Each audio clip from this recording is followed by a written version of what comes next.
तो आज तक के फेसबुक लाइव में आपका स्वागत है। हाथ में चाय है, चाय इन्होंने पी के उधर रख दी है। चाय पर चर्चा कैसे होगी, देश कैसे संभलेगा, देश की आबो हवा कैसी है। आशुतोष राणा है तो अभिनेता, आंखों से बहुत कुछ कहते हैं और आज जो बोलेंगे वो मायने रखेगा। देश की आबो हवा कैसी है आजकल?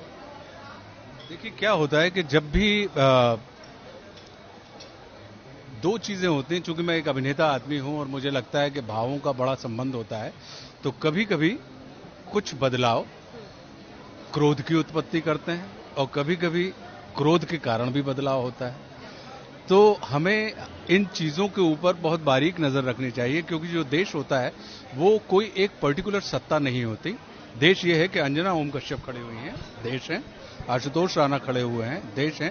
तो देश जो है वो सिर्फ मानचित्र का विषय नहीं होता, वो उस देश के अंदर रहने वाले नागरिकों के मनचित्र का विषय होता है। मनचित्र के साथ साथ मंदिर मस्जिद भी होता है। बिल्कुल होता है, क्योंकि धार्मिक आस्थाएं, धार्मिक भावनाएं, या ये कहें कि इंसान की अस्मिता या इंसान का पूरा जीवन विश्वास के ऊपर ही आधारित होता है। तो विश्वास वो कहीं पे भी ढूंढ सकता है। कुछ लोग विश्वास उसमें ढूंढते हैं जो दिखता नहीं है, और कुछ लोग विश्वास उनमें ढूंढते हैं जो सामने मौजूद होते हैं। अभिनेता क्या आज के तस्वीर को देख पा रहा है, वो समझ पा रहा है कि देश में क्या हो रहा है? देखिए, हम तो सिर्फ इतना जानते हैं कि जैसे किसी भी इंसान की जिंदगी में 9 रस होते हैं अंजना, कि श्रृंगार से लेके हम जब शांत रस तक आते हैं तो 9 रसों की हमारी अभिव्यक्ति होती है। तो ऐसे ही पूरी की पूरी सृष्टि जो होती है वो 9 रस से भरी हुई होती है। अगर उसमें से किसी एक रस को भी आप कम कर देंगे तो आपका जीवन पूर्ण नहीं होगा। जीवन होगा तो, लेकिन वो पूर्णता को प्राप्त नहीं करेगा। तो मेरा ये मानना है कि बांट दिया इस धरती को, क्या चांद सितारों का होगा, और नदियों के कुछ नाम रखे, बहती धारों का क्या होगा। और शिव की गंगा भी पानी है, आबे जमजम भी पानी है, मुल्ला भी पिए, पंडित भी पिए, पानी का मजहब क्या होगा। और इन फिरका परस्तों से पूछो, क्या सूरज अलग बनाओगे? एक हवा में सांस है सबकी, क्या हवा भी नहीं चलाओगे? और नस्लों का करे, हम और आप सब इंसानी नस्ल के हैं।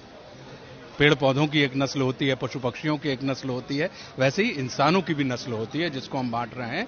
तो नस्लों का करे जो बंटवारा, रहबर वो कौम का ढोंगी है। अब सवाल खड़ा होता है जिसका जवाब मुझे नहीं देना है, जिसका जवाब हमको और आपको स्वयं अपने आप को देना है, कि नस्लों का करे जो बंटवारा, रहबर वो कौम का ढोंगी है। और क्या खुदा ने मंदिर तोड़ा था या राम ने मस्जिद तोड़ी है? क्या बात है। दुष्यंत कुमार ने 2 लाइनें लिखी थी कि अपने रहनुमाओं की अदाओं पे फिदा है ये दुनिया, इस बहकती हुई दुनिया को संभालो यारों। और बहकती हुई दुनिया को अभिनेता संभाल पाएगा? देखिए, मेरा यह मानना है कि दुनिया, आप भी एक दुनिया है, तो अगर आप अपने आप को बहकने से संभाल लें। आशुतोष राणा जैसे हिम्मती और कितने एक्टर हैं, मुझे बताइए, कौन बोलेगा ऐसे? कोई बोलेगा? मुझे लगता है कि इसमें बात हिम्मत की नहीं होती, इसमें बात कहीं ना कहीं दृष्टिकोण की होती है। तो अगर आपका, हमारा दृष्टिकोण, अब जैसे मैं संवादवादी आदमी हूं, मेरा यह विश्वास ही नहीं है कि मैं किसी के साथ हुज्जत करूं, मैं इज्जत देने में विश्वास रखता हूं। उसका कारण सिर्फ एक है कि मेरा एक फलसफे में विश्वास है कि एक्सेप्टेंस, एप्रिशिएशन, जब आप किसी भी व्यक्ति को एक्नॉलेज करते हैं, एक्सेप्ट करते हैं, एप्रिशिएट करते हैं, चाहे वो व्यक्ति हो, विचार हो, स्थिति हो, परिस्थिति हो, मुझे लगता है कि फिर वो आपकी अमित्र नहीं होती, फिर वो आपकी मित्र होती है। और मित्र कभी भी घातक नहीं होते। अभिनेता लेखक भी बना हुआ है आजकल। अभिनेता लेखक तो होता ही है। पहले जो हम दूसरों की लेखनी को या दूसरों के भावों को अपने माध्यम से व्यक्त कर रहे थे, अब यह है कि वो अपने ही भाव जो होते हैं वो कलम के माध्यम से व्यक्त होने लगे। कैसा है ये अनुभव? बहुत अच्छा है। हमारी जो किताब आई है मौन मुस्कान की मार, और बड़े आनंद का विषय यह है कि सिर्फ 2 महीने पहले वो रिलीज हुई, और पढ़ के बड़ा अच्छा लगा था जब मैंने देखा कि वो बेस्ट सेलर में आ गई है। कथेतर के उसमें, कि एक होता है कथा का भाग और एक होता है कथा से इतर, कथेतर। तो कथेतर में वो बेस्ट सेलर में आ गई, तो मुझे बड़ा आनंद मिला कि वाह, ये जो रचनाएं हैं, जो व्यंग है जिसमें मौन मुस्कान की मार में 27 व्यंग हैं, और लोगों ने बहुत पसंद किए, अप्रिशिएट किए। तो हमें लगा कि नहीं, ये बड़े आनंद का विषय है कि आपकी रचनाएं, आपके अनुभव, आपकी अभिव्यक्ति, कथा शिल्प लोगों के जीवन में कहीं ना कहीं आनंद की सृष्टि कर रहा है।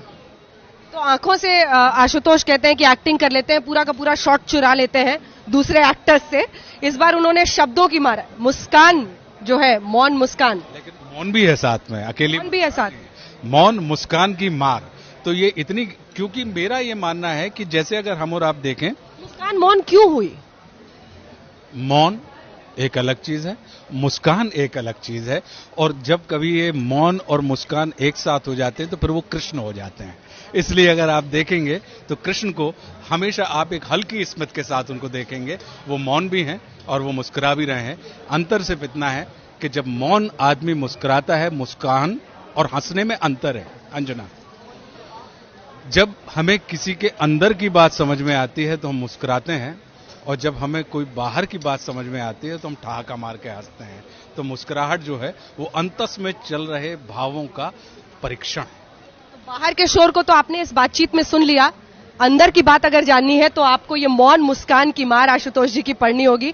बहुत बहुत धन्यवाद। इससे ज्यादा यहां नहीं, क्योंकि साहित्य आज तक के महामंच पर अब आप सुनेंगे आशुतोष को। बहुत बहुत धन्यवाद।